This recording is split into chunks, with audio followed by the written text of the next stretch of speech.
So yan mga kabiyahe, nandito ulit tayo sa may Burlington. Yan. So nag-aantay ulit tayo ng offload.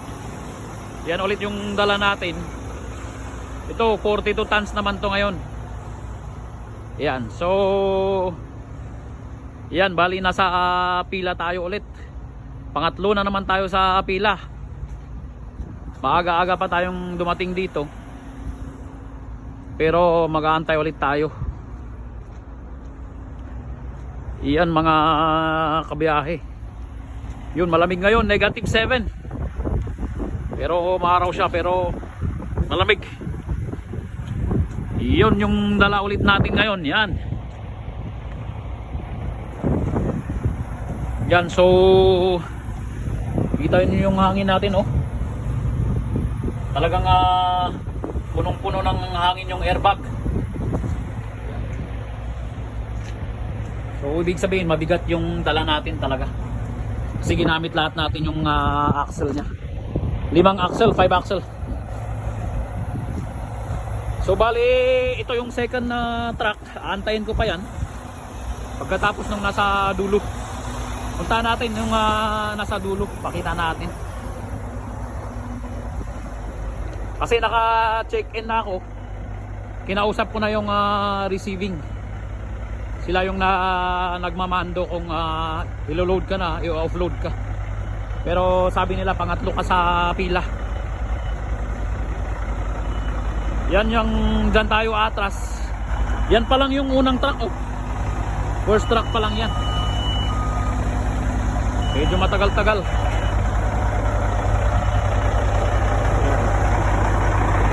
Isa lang kasi nung naglo-load. Yan. Yan yung unang truck. Tapos ito yung pangalawang truck na antayin natin. Ito namang mga ibang truck nasa kabilang kumpanya. Dito sa may bandang isang door. Dito. Yun mga kabiyahe. Woo! Ganyan po yung biyahe natin. Yan, so tsaga-tsaga lang.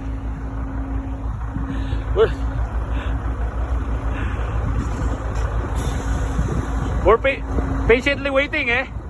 You're next in the line. Yeah, maybe they will load you first. Yeah, we'll just wait for the. Yeah. Thank you, buddy.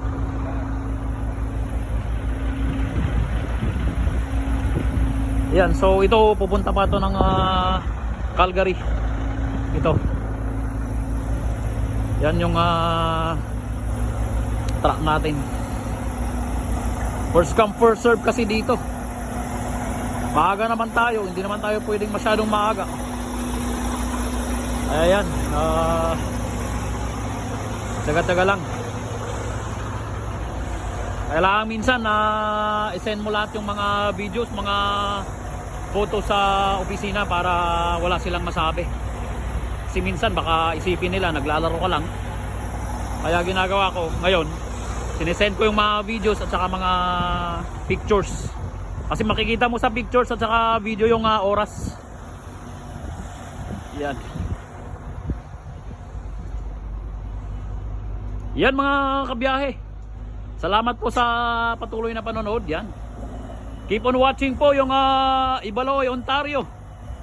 Thank you po, thank you.